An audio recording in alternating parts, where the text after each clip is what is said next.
میری پیاری دوستوں، میری پیاری بہنوں، السلام علیکم۔ میرا نام شازیہ نورین ہے اور میں شعبہ ماہر نفسیات سے تعلق رکھتی ہوں۔ میں نے بہت سے لوگ دیکھے ہیں جو کہ کینسر، شوگر، بی پی کے بارے میں تو کھل کر بات کرتے ہیں، لیکن ذہنی بیماریوں کا ذکر کرنے سے گریز کرتے ہیں، ان پر کھل کر بات نہیں کرتے۔ لیکن آج میں کچھ ذہنی مسائل پر ہی بات کروں گی، اور جس ٹاپک کو آج ہم ڈسکس کریں گے وہ ہے ڈپریشن۔ ڈپریشن ایک بہت کامن ڈس آرڈر ہے جو کہ بہت تیزی سے پھیل رہا ہے، اور جو چیز جتنی کامن ہوتی ہے وہ اتنی ہی انکنٹرولیبل بھی ہوتی ہے۔ ڈپریشن زیادہ تر عورتوں میں پایا جاتا ہے، اور اس کے سمپٹمز میں یہ ہے کہ اس میں انسان کا کسی بھی چیز میں دل نہیں لگتا، لیک آف انٹرسٹ ہوتا ہے، سیڈنس ہوتی ہے، کانفیڈنس لیول بہت لو ہو جاتا ہے، باڈی میں ویکنس فیل ہوتی ہے، اور سلیپنگ ایشوز آتی ہیں۔ جن باتوں سے اس کو پہلے خوشی محسوس ہوتی تھی ان میں اب وہ باتیں اس کو اریٹیٹ کرتی ہیں، بہت زیادہ فرسٹریٹ ہو جاتا ہے پرسن، بہت زیادہ فٹیگ فیل کرتا ہے۔ ایون جب اس کا ڈپریشن کا لیول جو ہے وہ بہت زیادہ ہائی ہو جاتا ہے، دین پرسن سوسائیڈل اٹیمپٹس کی طرف موو کرتا ہے۔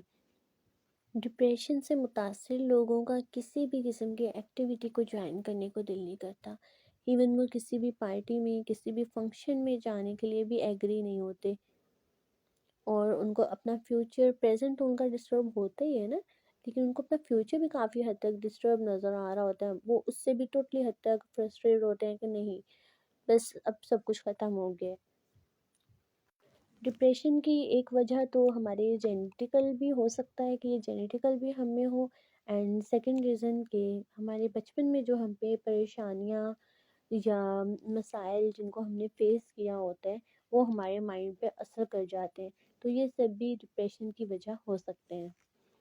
ڈپریشن کی ایک وجہ یہ بھی ہے کہ ہمارے برین میں کچھ کیمیکلز موجود ہوتے ہیں جس کی وجہ سے سیروٹونین کا لیول جو ہوتا ہے وہ لو ہو جاتا ہے، اور اس کی وجہ سے بھی ہمیں ڈپریشن ہو جاتا ہے۔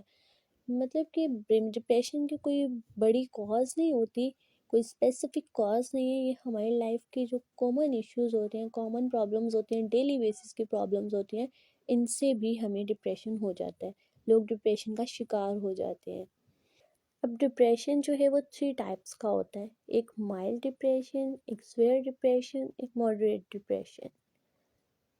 جب ڈپریشن نارمل سا ہوتا ہے، اس کی شدت بہت کم ہوتی ہے، دین ہم اس کو کہتے ہیں مائلڈ ڈپریشن، اور جب اس کی شدت تھوڑی سی بڑھ جاتی ہے پھر ہم اس کو کہتے ہیں ماڈریٹ ڈپریشن، اور جب ڈپریشن ایک ہائی لیول پہ پہنچ جاتا ہے، اس کی شدت بہت زیادہ بڑھ جاتی ہے، تب ہم اس کو کہتے ہیں سویئر ڈپریشن۔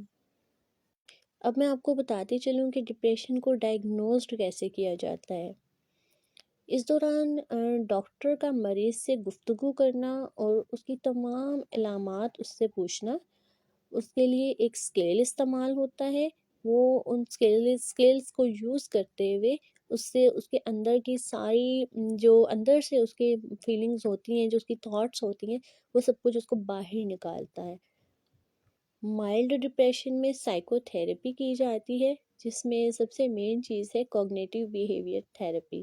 اس کا مقصد ہوتا ہے کہ کلائنٹ کے برے نیگیٹو تھاٹس کو، نیگیٹو تھنکنگس کو آئیڈینٹیفائی کیا جاتا ہے تاکہ کلائنٹ ان کو اوائڈ کر سکے، اپنے اندر تبدیلی لا سکے۔